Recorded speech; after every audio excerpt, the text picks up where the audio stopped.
खरं तर सरकारकडून वारंवार पुढची तारीख दिली जाते आणि त्यामुळे शेतकऱ्यांचा भ्रमनिरास होतोय। शेतकऱ्यांनी अजून किती प्रतीक्षा करायची असा प्रश्न उपस्थित होतोय। कैलास पाटील तुझ्या सोबत आहेत, काय म्हणणं आहे त्यांचं?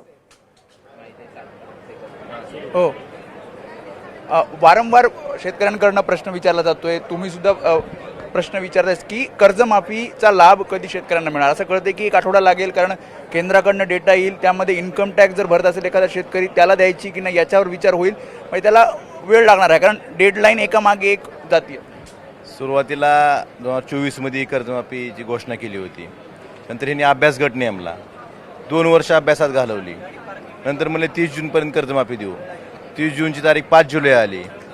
कर्जमाफीची अजून एकही शेतकऱ्याच्या लाभार्थ्याची, एकाही माणसाची कर्जदार शेतकऱ्याची कोणती पात्र लाभार्थी त्याची यादी जाहीर केली नाही।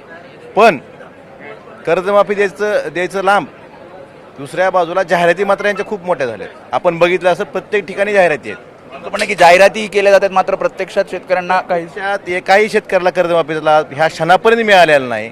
मात्र ह्यांनी कोट्यावधी रुपये जाहिरातीवर खर्च केलेले आहेत। प्रत्येक जिल्ह्यात एसटी बसवर मोठे मोठे फ्लेक्स लावून ह्याचं श्रेय कसं मिळेल आपल्याला? काम केल्यावर श्रेय घ्या, काम न करायच्या आधी एक तर कर्जमाफी नाही, कर्ज वसुली आहे, आणि त्यात तुम्ही काम करायच्या आधीच काही शेतकऱ्यांना लाभ न देता तुम्ही जाहिराती कसा करता ह्याचं काय वाटत नाही का तुम्हाला? कॅबिनेट निर्णय झाला, त्याच्यानंतर अधिवेशन होतंय, आज शेवटचा दिवस आहे, तारीख दिली जाईल आज की या वेळेला पुन्हा एकदा एक तारीख मिळेल? तारीख तुम्ही द्यायच्या गोष्टी खूप झाल्या। आता 2 वर्ष शेतकऱ्यांचा आता सहनशीलतेचा अंत होतोय। एका बाजूला अल्निनोच्या ह्या प्रभावामुळे काही ठिकाणी अति पाऊस होतोय, काही ठिकाणी पाऊस नाही। ज्या ठिकाणी पाऊस झाला, पेरणी झाली, तर महाराष्ट्रात हजारो बोगस बियाण्याच्या तक्रारी आल्यात। शेतकऱ्यांवर दुबार पेरणी संकट ओढवलेलं आहे। बँका शेतकऱ्यांना पीक कर्ज देत नाहीत। अशा वेळेस त्यांना तात्काळ दिलासा देणं सरकारचं काय म्हणणं? इन्कम टॅक्स भरणाऱ्या शेतकऱ्यांना दिलं पाहिजे की नाही दिलं पाहिजे?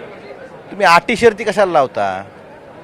अटी शर्ती शेतकऱ्यांना लावून मग ही तुमच्याकडे आधी नव्हता का डेटा? मग ही आता जर तुम्ही इन्कम टॅक्सची माहिती मागवताय, मग तुम्ही हे जे 56 लाख आकडा काढला, तो कशा आधारे काढला? म्हणजे की कमी होईल हा आकडा जर निकष लावले? 56 लाख आणि 36,000 कोटी हा आकडा कशा आधारे काढला हे मला सरकार 2 वर्ष काय केलं? मग तुम्ही 2 वर्ष काय करतो सरकार?